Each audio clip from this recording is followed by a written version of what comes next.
let's discuss the state of play. Great guest, founder of the Substack Public, author, independent journalist, Michael Shellenberger. It's good to see you, brother. How are you? Happy New Year. Great to see you, Chris. Terrific. Do I have it wrong? How do you see what Zuckerberg's doing? No, I mean, look, I think it's not accurate to say that there won't be fact checking. There will be fact checking. It'll be crowdsourced. You know, Community Notes has been studied quite a bit. It's actually working very well. It identified misinformation on COVID. And I think it's important to keep in mind that the people that they had doing the fact checkers, which was a very small group of people, they censored true stories of COVID vaccine side effects. They censored the COVID lab leak hypothesis, which I think most people now believe is where it came from. They censored the Hunter Biden laptop, which we now know was a real thing. They censored accurate information on climate change. They censored accurate information on transgenderism.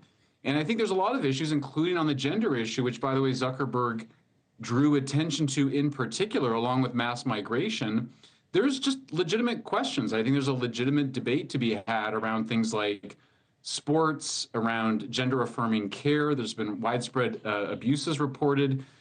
You know, the people that created the United States of America did not want small committees of experts to decide what we could and could not say. And so I think what I see Zuckerberg doing, and by the way, it was in the works before Trump was elected. I mean, it really was. He'd already sent an open letter apologizing for too much censorship well before the elections. I think I see what he's doing at Facebook, similar to what Musk did at X, which is to create a set of rules that are much closer to the First Amendment protections of free speech that we have in the U.S. Constitution, and very different from the kind of systems they still have in Europe, Mike, where they allow experts to engage. It's a very open question about why Elon Musk is doing what he's doing.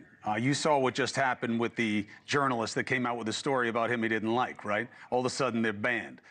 You know, there's a difference between having an open marketplace of ideas and shaping a marketplace to your ideas. You know, I think Musk is an open question. I am not a hater of him. I think he has tremendous power. I think he's going to get his wings clipped.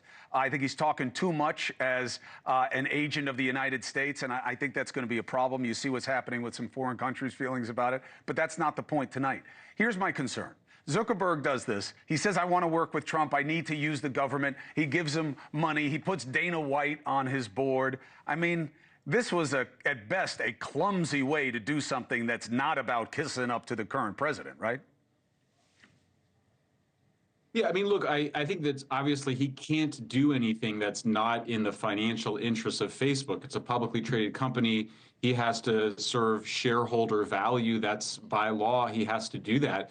He obviously pursued a different approach, 4 or 5 years ago when he stepped up censorship, when he abandoned his prior position, which was basically the Supreme Court standard that he would even allow Holocaust denial on the site. He got rid of that. So look, I mean, I think there was two paths towards profitability here. I just think that he ended up going with a path, and I do think it'll be better for the finances of Facebook. I hope it's better, but it's a standard much closer to the First Amendment. I mean, we allow people to lie. We have a much higher standard for defamation than they do in Great Britain, which allows journalists like myself to.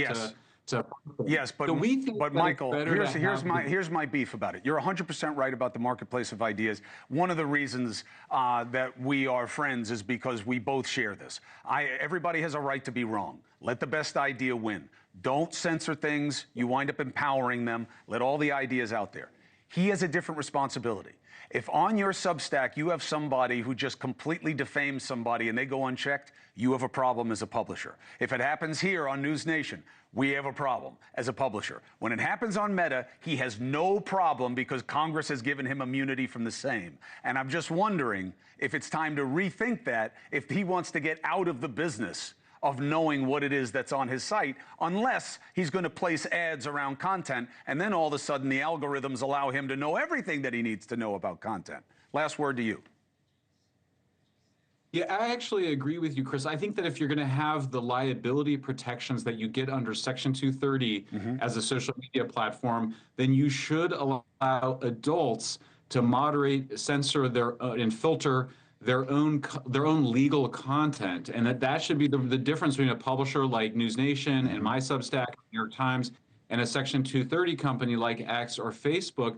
So I think that's a completely reasonable approach. If you're going to have these special liability protections, then you really ought to allow users to decide how to filter their own legal content. Different standard for kids, but at least I think that's the right standard for adults. I think you're right. And this is to be continued.